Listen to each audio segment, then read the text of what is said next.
Hi everyone, this is your video for yesterday's class meeting.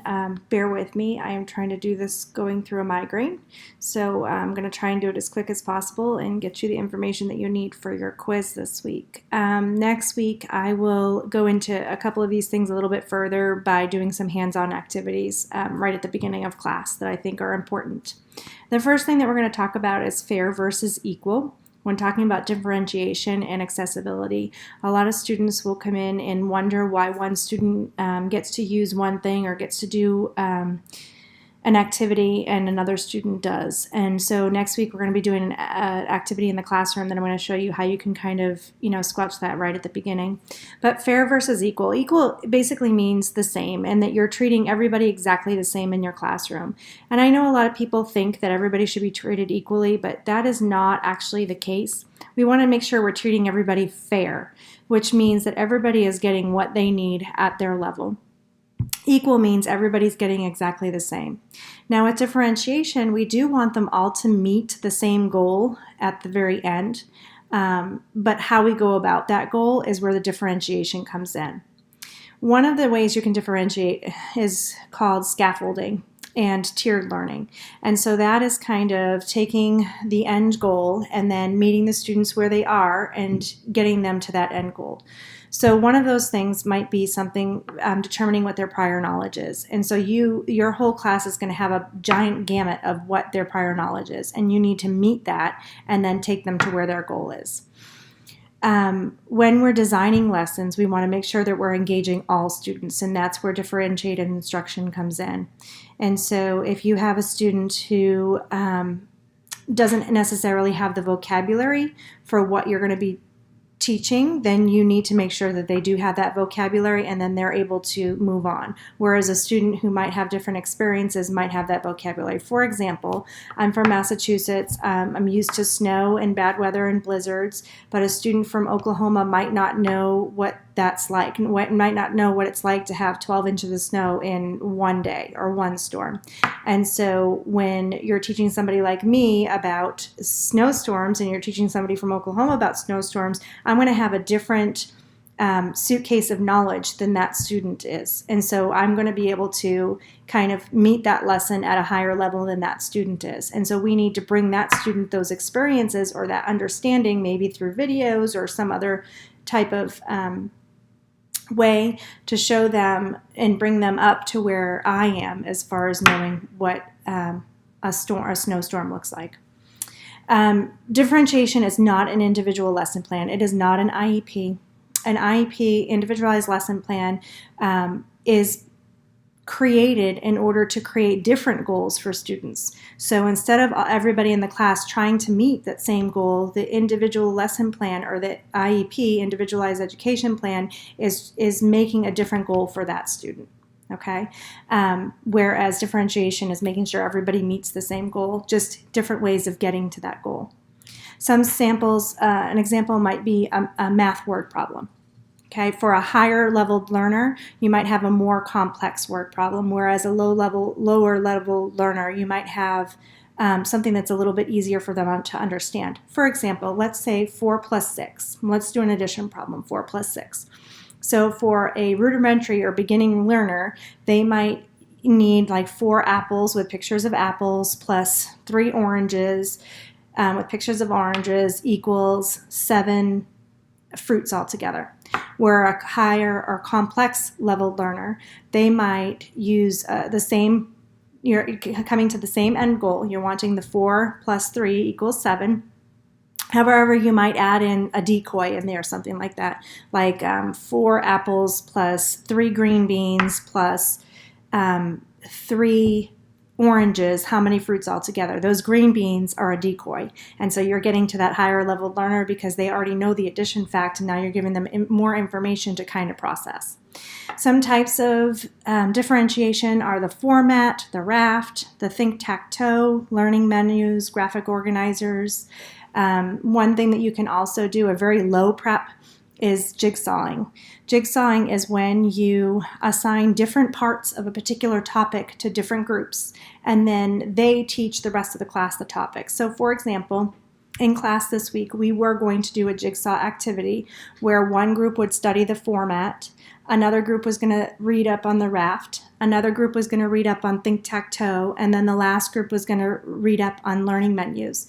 And then we were going to come together, and each of those groups was going to present to the other groups what they had learned. And that way you kind of chopping down the big picture and making it into smaller pictures, which is a little bit more manageable and digestible.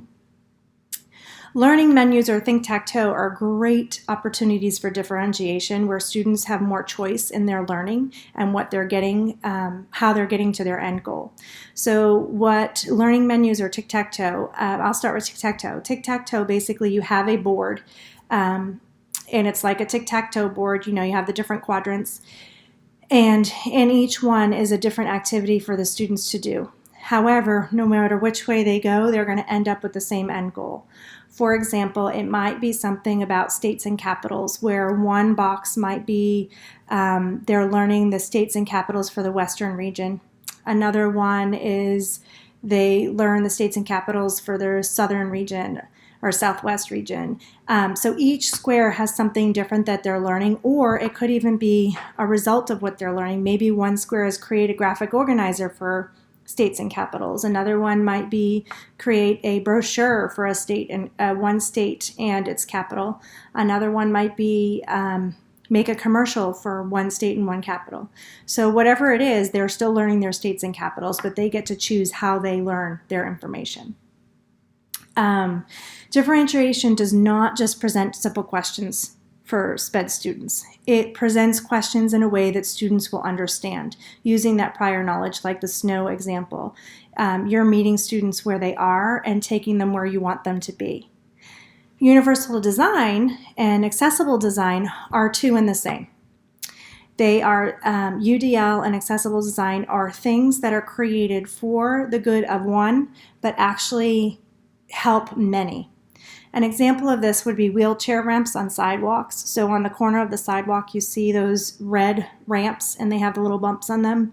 They are meant for wheelchairs. However, it does help people who are using strollers and need to get up on the sidewalk, or bicyclers that need to get up on the sidewalk. So it's not just, it was created for one purpose, but it actually serves the purpose of all. Another example would be closed captioning on television or on movies. It was meant for the hearing impaired. However, if you go to any doctor's office in the lobby, they do have the television on most of the time with a closed captioning on. And that is so that you're not having the extra noise in there, and that people that don't want to watch that particular show or movie don't have to. But you're still able to see what is being said, as well as English language learners. It helps them as well. So there's other types of things, audiobooks, marquees outside the school that have the information on it. The handicap door button right at our school, for example, is another example of accessible design or universal design. Basically, if you look at that little square near the door, you press it and the door opens automatically. Now that was meant for people who were not able to open the door due to a handicap. Well, I used it the other day because I needed to come into the building and I had my hands full, and so I just, hit it with my elbow and I was able to walk in as well. So it does help other people. Smart boards, projectors, classroom microphones, all of those are examples. Another example is assistive technology. This includes larger keyboards for those students who might have hearing impairments, but it also helps students who might have dexterity issues. Mobility devices such as moving sidewalks, wheelchairs, anything that's going to help people be able to move around a little bit easier. Text-to-speech is also assistive technology. On your iPads and oftentimes on computers, they will have a little microphone where you can press that and the student can speak into it, and then it turns it into type. That is another form of assistive technology. So we want to make sure that we are including as much of this in our classrooms as possible. Google, Microsoft Word, most of the things that we're using in the classroom have some sort of accessibility feature. In Microsoft Word, there's an accessibility feature that you can go ahead and when you type text, it will change that text for you, so it will make it easier for someone who is visually impaired to read what you have on your paper. We'll talk a little bit more about this and use some examples in class next week. We're going to explore next week some of the features of iPads and Chromebooks that have the accessibility feature in there, and go through that a little bit. I'm trying to think if there's anything else that you're going to need to know. I want to make sure that you're understanding that the R.E.A.D is not due until March 10th. It is not due this weekend. The only thing that you have due this weekend is the Module 7 quiz, which is your final quiz. It's quiz number 5. So I want to make sure that you have that done by this Sunday night at 11:59. And if you have any technology issues, please contact me ahead of time and I will help you out as much as I possibly can. If you contact me late on Sunday night, there's not a whole lot that I can do to help you out, and we just have to take the grade that you get. Again, I will help you with R.E.A.D this upcoming week. We're going to do a couple of activities in class, and we will get through this. So if you have any questions, don't hesitate to email me. You can email me at ewinters1@uco.edu or ebajwinters1@gmail.com. And I look forward to seeing you next week.